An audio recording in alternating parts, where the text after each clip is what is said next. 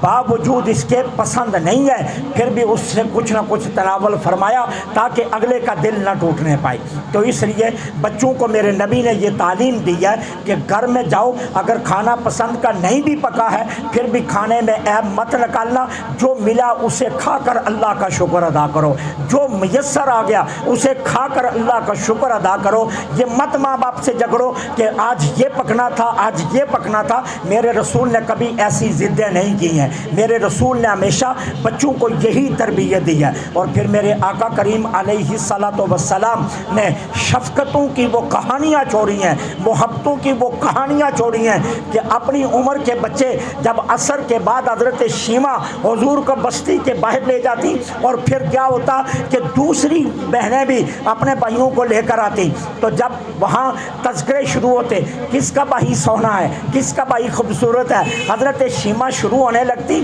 تو میرے آقا کبھی کبھی بہن کے منہ پر ہاتھ رکھ لیتے، بہن ان سارے بچوں کو ماننا پڑے گا، ان کی بہنوں کو ماننا پڑے گا کہ حلیمہ کا بیٹا اور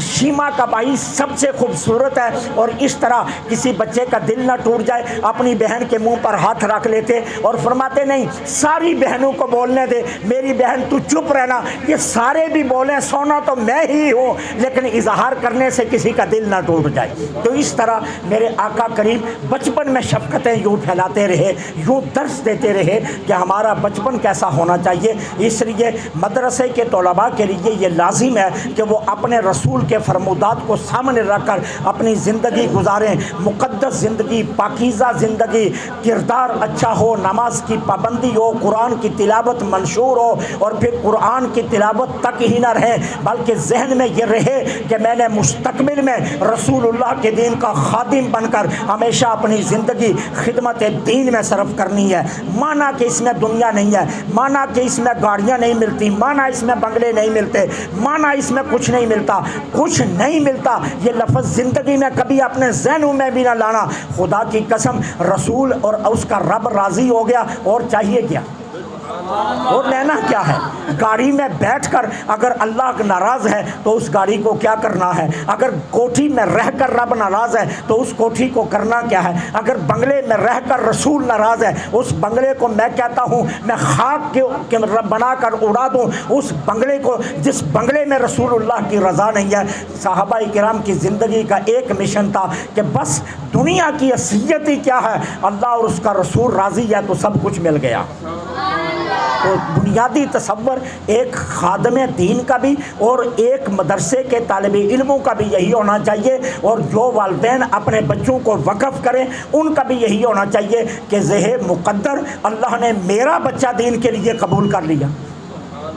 یارو کتنے بکرے کتنی گائے قربان ہونے کے لیے قصاب لے کر آتے ہیں، جب